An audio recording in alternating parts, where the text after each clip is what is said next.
নমস্কার, আপনারা শুনছেন গল্পগুচ্ছ। আজকের গল্প কবিগুরু রবি ঠাকুরের লেখা শুভা। চলুন গল্পটি শুনে নেওয়া যাক। মেয়েটির নাম যখন সুভাষিনী রাখা হইয়াছিল, তখন কে জানিত সে বোবা হইবে। তাহার দুটি বড় বোনকে সুকেশিনী সুহাসিনী নাম দেওয়া হইয়াছিল। তাই মিলের অনুরোধে তাহার বাপ ছোট মেয়েটির নাম সুভাষিনী রাখে। এখন সকলে তাহাকে সংক্ষেপে শুভা বলে। দস্তুর মতো অনুসন্ধান ও অর্থ ব্যয়ে বড় দুটি মেয়ের বিবাহ হইয়া গেছে। এখন ছোটটি পিতামাতার নীরব হৃদয় ভারের মতো বিরাজ করিতেছে। যে কথা কয় না, সে যে অনুভব করে, ইহা সকলের মনে হয় না। এই জন্য তাহার সাক্ষাতেই সকলে তাহার ভবিষ্যৎ সম্বন্ধে দুশ্চিন্তা প্রকাশ করিত। সে যে বিধাতার অভিশাপ স্বরূপে তাহার পিতৃগৃহে আসিয়া জন্মগ্রহণ করিয়াছে, এ কথা সে শিশুকাল হইতেই বুঝিয়া লইয়াছিল। তাহার ফল এই হইয়াছিল। সাধারণের দৃষ্টি পথ হইতে সে আপনাকে গোপন করিয়া রাখিতে সর্বদাই চেষ্টা করিত। মনে করিত, আমাকে সবাই ভুলিলে বাঁচি। কিন্তু বেদনা কি কেউ কখনো ভোলে? পিতামাতার মনে সে সর্বদাই জাগরুক ছিল। বিশেষত তাহার মা তাহাকে নিজের একটা ত্রুটি স্বরূপ দেখিতেন। কেননা মাতা পুত্র অপেক্ষা কন্যাকে নিজের অংশরূপেই দেখেন। কন্যার কোনো অসম্পূর্ণতা দেখিলে সেটা যেন বিশেষ রূপে নিজের লজ্জার কারণ বলিয়া মনে করেন। বরঞ্চ কন্যার পিতা বাণীকণ্ঠ শুভাকে তাহার অন্য মেয়েদের অপেক্ষা যেন একটু বেশি ভালোবাসিতেন। কিন্তু মাতা তাহাকে নিজের গর্ভের কলঙ্ক জ্ঞান করিয়া তাহার প্রতি বড় বিরক্ত ছিলেন। শুভার কথা ছিল না, কিন্তু তাহার সুদীর্ঘ পল্লব বিশিষ্ট বড় বড় দুটি কালো চোখ ছিল, এবং তাহার ওষ্ঠাধর ভাবের আভাস মাত্রে কচি কিশলয়ের মতো কাঁপিয়া উঠিত। কথায় আমরা যেভাবে প্রকাশ করি, সেটা আমাদিগকে অনেকটা নিজের চেষ্টায় গড়িয়া লইতে হয়। কতকটা তর্জমা করার মতো। সকল সময়ে ঠিক হয় না। ক্ষমতা অভাবে অনেক সময়ে ভুলও হয়। কিন্তু কালো চোখকে কিছু তর্জমা করিতে হয় না।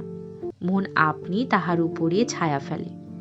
ভাব আপনি তাহার উপরে কখনো প্রসারিত, কখনো মর্দিত হয়। কখনো উজ্জ্বলভাবে জ্বলিয়া ওঠে, কখনো ম্লানভাবে নিভিয়া আসে। কখনো অস্তমান চন্দ্রের মতো অনিমেষভাবে চাহিয়া থাকে, কখনো দ্রুত চঞ্চল বিদ্যুতের মতো দিক বিদিকে ঠিকরিয়া ওঠে। মুখের ভাব বই আজন্মকাল, যাহার জন্য ভাষা নাই। তাহার চোখের ভাষা অসীম, উদার এবং অতল স্পর্শ গভীর, অনেকটা স্বচ্ছ আকাশের মতো। উদয়াস্ত এবং ছায়ালোকের নিস্তব্ধ রঙ্গভূমি। একটি বাক্যহীন মনুষ্যের মধ্যে বৃহৎ প্রকৃতির মতো একটা বিজন মহত্ব আছে। এই জন্য সাধারণ বালক বালিকারা তাহাকে এক প্রকার ভয় করিত। তাহার সহিত খেলা করিত না। সে নির্জন দ্বীপ্রহরীর মতো শব্দহীন ও সঙ্গীহীন। গ্রামের নাম চণ্ডীপুর। নদীটি বাংলাদেশের একটি ছোট্ট নদী, গৃহস্থ ঘরের মেয়েটির মতো। বহু দূর পর্যন্ত তাহার প্রসার নহে। নীরলতা তণ্ডী নদীটি আপন কুলরক্ষা করিয়া কাজ করিয়া যায়। দুই ধারে গ্রামের সকলেরই সঙ্গে তাহার যেন একটা না একটা সম্পর্ক আছে। দুই ধারে লোকালয় এবং তরু ছায়া ঘন উচ্চতট নিম্নতল দিয়া গ্রামলক্ষ্মী স্রোতস্বিনী আত্মস্পৃশমিত দ্রুত পদক্ষেপে প্রফুল্ল হৃদয়ে আপনার অসংখ্য কল্যাণ কার্যে চলিয়াছে। বাণীকণ্ঠের ঘর নদীর একেবারে উপরে। তাহার বাঁখারির বেড়া, আটচালা, গোয়ালঘর, ঢেকিশালা, খড়ের স্তূপ, তেঁতুলতলা, আম কাঁঠাল এবং কলার বাগান নৌকাবাহী মাত্রেরই দৃষ্টি আকর্ষণ করে। এই গ্রাহ্যস্থ সচ্ছলতার মধ্যে বোবা মেয়েটি কাহারও নজরে পড়ে কিনা জানি না, কিন্তু কাজকর্মে যখনই অবসর পায়, তখনই সে এই নদী তীরে আসিয়া বসে। প্রকৃতি যেন তাহার ভাষার অভাব পূরণ করিয়া দেয়, যেন তাহার হইয়া কথা কয়। নদীর কলধ্বনি, লোকের কোলাহল, মাঝির গান, পাখির ডাক, তরুর মর্ম সমস্ত মিশিয়া চারিদিকের চলাফেরা আন্দোলন কম্পনের সহিত এক হইয়া সমুদ্রের তরঙ্গ রাশির ন্যায় বালিকার চির নিস্তব্ধ হৃদয় উপকূলের নিকটে আসিয়া ভাঙিয়া ভাঙিয়া পড়ে। প্রকৃতির এই বিবিধ শব্দ এবং বিচিত্র গতি, ইহাও বোবার ভাষা, বড় বড় চক্ষু পল্লব বিশিষ্ট সুভার যে ভাষা, তাহারই একটা বিশ্বব্যাপী বিস্তার। ঝিল্লির রবপূর্ণ তৃণভূমি হইতে শব্দাতীত নক্ষত্রলোক পর্যন্ত কেবল ইঙ্গিত, ভঙ্গি, সঙ্গীত, ক্রন্দন এবং দীর্ঘ নিঃশ্বাস। এবং মধ্যাহ্নে যখন মাঝিরা জেলেরা খাইতে যাইত, গৃহস্থেরা ঘুমাইত, পাখিরা ডাকিত না, খেয়া নৌকা বন্ধ থাকিত, স্বজন জগৎ সমস্ত কাজকর্মের মাঝখানে সহসা থামিয়া গিয়া ভয়ানক বিজন মূর্তি ধারণ করিত, তখন রুদ্র মহাকাশের তলে কেবল একটি বোবা প্রকৃতি এবং একটি বোবা মেয়ে মুখোমুখি চুপ করিয়া বসিয়া থাকিত, একজন সুবিস্তীর্ণ রৌদ্রে আর একজন ক্ষুদ্র তরুছায়ায়। সুভার যে গুটিকতক অন্তরঙ্গ বন্ধুর দল ছিল না, তাহা নহে। গোয়ালের দুটি গাভী, তাহাদের নাম সর্বশী ও পাঙ্গুলি। সে নাম বালিকার মুখে তাহারা কখনো শুনে নাই, কিন্তু তাহার পদশব্দ তাহারা চিনিত। তাহার কথাহীন একটা করুণ সুর ছিল, তাহার মর্ম তাহারা ভাষার অপেক্ষা সহজে বুঝিত। সুভা কখন তাহাদের আদর করিতেছে, কখন ভৎসনা করিতেছে, কখন মিনতি করিতেছে, তাহা তাহারা মানুষের অপেক্ষা ভালো বুঝিতে পারিত। সুভা গোয়ালে ঢুকিয়া দুই বাহুর দ্বারা সর্বশীর গ্রীবা বেষ্টন করিয়া তাহার কানের কাছে আপনার গণ্ডদেশ ঘর্ষণ করিত এবং পাঙ্গুলি স্নিগ্ধ দৃষ্টিতে তাহার প্রতি নিরীক্ষণ করিয়া তাহার গা চাটিত। বালিকা দিনের মধ্যে নিয়মিত 3 বার করিয়া গোয়াল ঘরে যাইত, তাহা ছাড়া অনিয়মিত আগমনও ছিল। গৃহে যেদিন কোনো কঠিন কথা শুনিত, সেদিন সে অসময়ে তাহার এই মুখ বন্ধু দুটির কাছে আসিত। তাহার সহিষ্ণুতা, পরিপূর্ণ বিষাদ শান্ত দৃষ্টিপাত হইতে তাহারা কি একটা অন্ধ অনুমান শক্তির দ্বারা বালিকার মর্ম বেদনা যেন বুঝিতে পারিত এবং সুভার গা ঘেঁষিয়া আসিয়া অল্পে অল্পে তাহার বাহুতে শিং ঘষিয়া ঘষিয়া তাহাকে নির্বাক ব্যাকুলতার সহিত সান্ত্বনা দিতে চেষ্টা করিত। ইহারা ছাড়া ছাগল এবং বিড়াল শাবকও ছিল, কিন্তু তাহাদের সহিত সুভার এরূপ সমকক্ষ ভাবের মৈত্রী ছিল না। তথাপি তাহারা যথেষ্ট আনুগত্য প্রকাশ করিত। বিড়াল শিশুটি দিনে এবং রাত্রে যখন তখন সুভার গরম কোলটি নিঃসংকোচে অধিকার করিয়া সুখনিদ্রার আয়োজন করিত এবং সুভা তাহার গ্রীবা ও পৃষ্ঠে কোমল আঙ্গুলি বুলাইয়া দিলে সে তাহার নিদ্রাকর্ষণের বিশেষ সহায়তা হয়, ইঙ্গিতে এরূপ অভিপ্রায়ও প্রকাশ করিত। উন্নত শ্রেণীর জীবের মধ্যে সুভার আরও একটি সঙ্গী জুটিয়াছিল, কিন্তু তাহার সহিত বালিকার ঠিক কিরূপ সম্পর্ক ছিল তাহা নির্ণয় করা কঠিন, কারণ সে ভাষা বিশিষ্ট জীব, সুতরাং উভয়ের মধ্যে সমভাষা ছিল না। গোসাইদের ছোট্ট ছেলেটি, তাহার নাম প্রতাপ। লোকটি নিতান্ত অকর্মণ্য। সে যে কাজকর্ম করিয়া সংসারের উন্নতি করিতে যত্ন করিবে, বহু চেষ্টার পর বাপমা সে আশা ত্যাগ করিয়াছেন।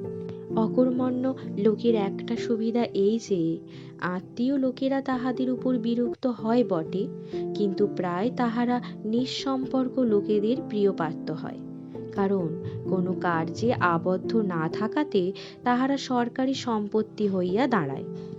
শহরে যেমন এক আধটা গৃহ সম্পর্কহীন সরকারি বাগান থাকা আবশ্যক, তেমনি গ্রামে 2-4টা অকর্মণ্য সরকারি লোক থাকার বিশেষ প্রয়োজন। কাজে কর্মে আমোদে অবসরে যেখানে একটা লোক কম পড়ে, সেখানেই তাহাদিগকে হাতের কাছে পাওয়া যায়। প্রতাপের প্রধান শখ ছিল ছিপ ফেলিয়া মাছ ধরা। ইহাতে অনেকটা সময় সহজে কাটানো যায়। অপরাহ্নে নদী তীরে ইহাকে প্রায় এই কাজে নিযুক্ত দেখা যাইত, এবং এই উপলক্ষে শুভার সহিত তাহার প্রায় সাক্ষাৎ হইত। যে কোনো কাজেই নিযুক্ত থাক, একটা সঙ্গী পাইলে প্রতাপ থাকে ভালো। মাছ ধরার সময় বাক্যহীন সঙ্গী সর্বাপেক্ষা শ্রেষ্ঠ। এই জন্য প্রতাপ শুভার মর্যাদা বুঝিত। এই জন্য সকলেই শুভাকে শুভা বলিত। প্রতাপ আর একটু অতিরিক্ত আদর সংযোগ করিয়া শুভাকে সু বলিয়া ডাকিত। শুভা তেঁতুলতলায় বসিয়া থাকিত, এবং প্রতাপ অনতি দূরে মাটিতে ছিপ ফেলিয়া জলের দিকে চাহিয়া থাকিত। প্রতাপের একটি করিয়া পান বরাদ্দ ছিল। শুভা তাহা নিজে সাজিয়া আনিত, এবং বোধ করি অনেকক্ষণ বসিয়া বসিয়া চাহিয়া চাহিয়া ইচ্ছা করিত প্রতাপের কোনো একটা বিশেষ সাহায্য করিতে, একটা কোনো কাজে লাগিতে, কোনো মতে জানাইয়া দিতে যে এই পৃথিবীতে সেও একজন কম প্রয়োজনীয় লোক নহে। কিন্তু কিছুই করিবার ছিল না। তখন সে মনে মনে বিধাতার কাছে অলৌকিক ক্ষমতা প্রার্থনা করিত। মন্ত্র বলে সাহসা এমন একটা আশ্চর্য কাণ্ড ঘটাইতে ইচ্ছা করিত, যাহা দেখিয়া প্রতাপ আশ্চর্য হইয়া যাইত, বলিত, তাই তো, আমার শুভির যে এত ক্ষমতা তাহা তো জানিতাম না। মনে করো, শুভা যদি জলকুমারী হইত, আস্তে আস্তে জল হইতে উঠিয়া একটা সাপের মাথার মণি ঘাটে রাখিয়া যাইত।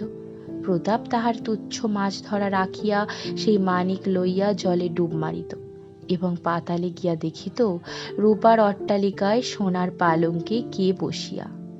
আমাদের বাণীকণ্ঠের ঘরের সেই বোবা মেয়ে সু আমাদের সু, সেই মণিদীপ্ত গভীর নিস্তব্ধ পাতালপুরীর একমাত্র রাজকন্যা। তাহা কি হইতে পারিত না? তাহা কি এতই অসম্ভব? আসলে কিছুই সম্ভব নয়, কিন্তু তবুও সুপ্রজাশূন্য পাতালের রাজবংশে না জন্মিয়া বাণীকণ্ঠের ঘরে আসিয়া জন্মিয়াছে, এবং গোসাইদের ছেলে প্রতাপকে কিছুতেই আশ্চর্য করিতে পারিতেছে না।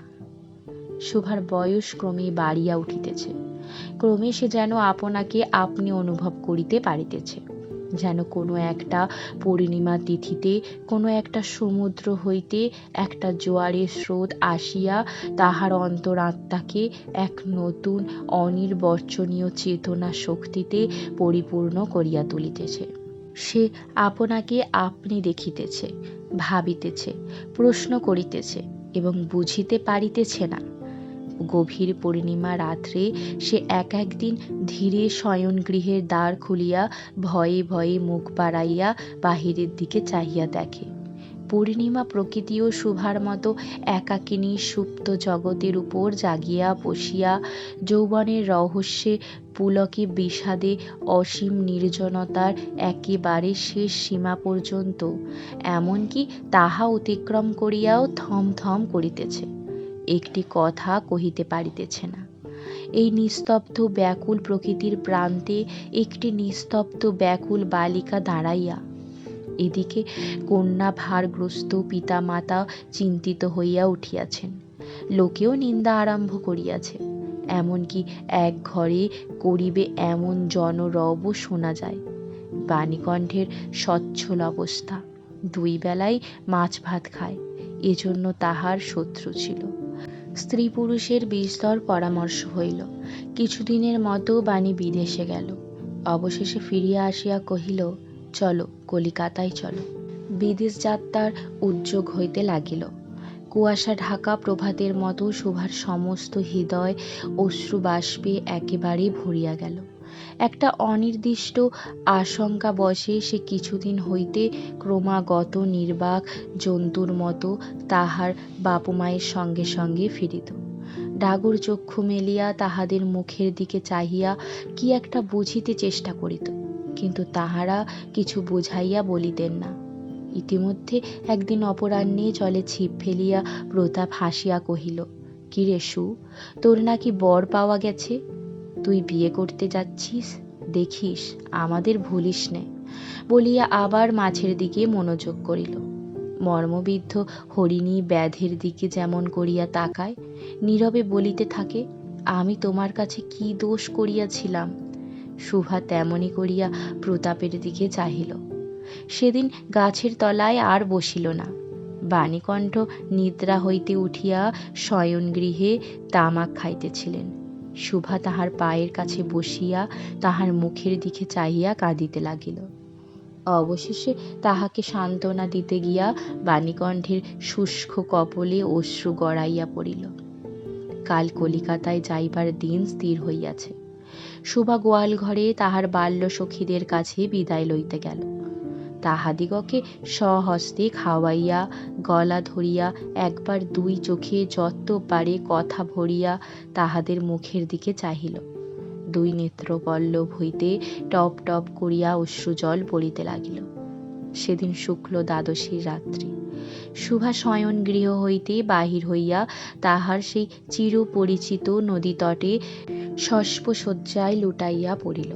যেন ধরণীকে এই প্রকাণ্ড মুখ মানব মাতাকে দুই বাহুতে ধরিয়া বলিতে চাহে, তুমি আমাকে যাইতে দিও না মা, আমার মতো দুটি বাহু বাড়াইয়া তুমি আমাকে ধরিয়া রাখো। কলিকাতার এক বাসায় শুভার মা একদিন শুভাকে খুব করিয়া সাজাইয়া দিলেন। আটিয়া চুল বাঁধিয়া খোঁপায় জরির ফিতা দিয়া অলঙ্কারে আচ্ছন্ন করিয়া তাহার স্বাভাবিক শ্রী যথাসাধ্য বিলুপ্ত করিয়া দিলেন।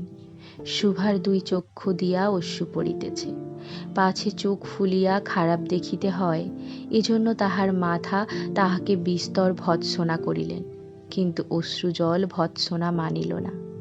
বন্ধু সঙ্গে বর স্বয়ং কোণে দেখিতে আসিলেন। কন্যার মা বাপ চিন্তিত, শঙ্কিত, সব্যস্ত হইয়া উঠিলেন, যেন দেবতা স্বয়ং নিজের বলির পশু বাছিয়া লইতে আসিয়াছেন। মা নেপথ্য হইতে বিস্তর তর্জন গর্জন শাসন করিয়া বালিকার অশ্রুশোধ দ্বিগুণ বাড়াইয়া পরীক্ষকের সম্মুখে পাঠাইলেন। পরীক্ষক অনেকক্ষণ নিরীক্ষণ করিয়া বলিলেন, মন্দ নহে। বিশেষত বালিকার ক্রন্দন দেখিয়া বুঝিলেন ইহার হৃদয় আছে, এবং হিসাব করিয়া দেখিলেন যে হৃদয় আজ বাপ মায়ের বিচ্ছেদ সম্ভাবনায় ব্যথিত হইয়া উঠিয়াছে, সেই হৃদয় আজ বাদে কাল আমারই ব্যবহারে লাগিতে পারিবে। শক্তির মুক্তার ন্যায় বালিকার অশ্রু জল কেবল বালিকার মূল্য বাড়াইয়া দিল। তাহার হইয়া আর কোনো কথা বলিল না। পঞ্জিকা মিলাইয়া খুব একটা শুভ লগ্নে বিবাহ হইয়া গেল। বোবা মেয়েকে পরের হস্তে সমর্পণ করিয়া বাপ মা দেশে চলিয়া গেল। তাহাদের জাতি ও পরকাল রক্ষা হইল। বর পশ্চিমে কাজ করে। বিবাহের অনতি বিলম্বে স্ত্রীকে পশ্চিমে লইয়া গেল। সপ্তাহ খানেকের মধ্যে সকলেই বুঝিল নববধূ বোবা। তা কেহ বুঝিল না, সেটা তাহার দোষ নহে। সে কাহাকেও প্রতারণা করে নাই। তাহার দুই চক্ষু সকল কথাই বলিয়াছিল, কিন্তু কেহ তাহা বুঝিতে পারে নাই। সে চারিদিকে চায়, ভাষা পায় না। যাহারা বোবার ভাষা বুঝিত, সেই আজন্ম পরিচিত মুখগুলি দেখিতে পায় না। বালিকার চিরনীরব হৃদয়ের মধ্যে একটা অসীম অব্যক্ত ক্রন্দন বাজিতে লাগিল। অন্তর্যামী ছাড়া আর কেহ তাহা শুনিতে পাইল না। এবার তাহার স্বামী চক্ষু এবং কর্ণেন্দ্রিয়ের দ্বারা পরীক্ষা করিয়া এক ভাষা বিশিষ্ট কন্যা বিবাহ করিয়া আনিল। গল্পটি শোনার জন্য ধন্যবাদ সকলকে। আজকের গল্প এখানেই শেষ করলাম। গল্পটি কেমন লাগলো সবাই অবশ্যই জানাবেন। আর আমার গল্প পাঠ করা যদি আপনাদের ভালো লেগে থাকে তাহলে অবশ্যই আমার চ্যানেলটি সাবস্ক্রাইব করবেন। ধন্যবাদ সকলকে। আশা করি সবাই খুব সুস্থ থাকবেন, ভালো থাকবেন।